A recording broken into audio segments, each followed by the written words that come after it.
Привет всем! Сейчас я покажу вам, как наше средство для духовок и плит, вот оно, моет прекрасно наш камин и то, что у нас получается накипь на стекле от гари.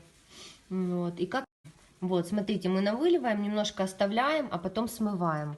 И все это смывается очень хорошо, этот мазут и то, что остается от дров в камине. Потом споласкиваем просто тряпочкой, протираем просто водичкой. Вот. Желательно, конечно, мыть это стекло в перчатках.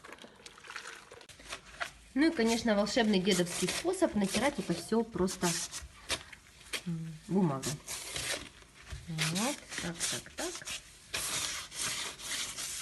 Все это натирается до блеска, никаких разводов это средство не дает абсолютно. Вот. Ну, вы можете посмотреть, какое было стекло до и как остается чистота и прелесть здесь. Сейчас покажу. Вот она, как зеркало.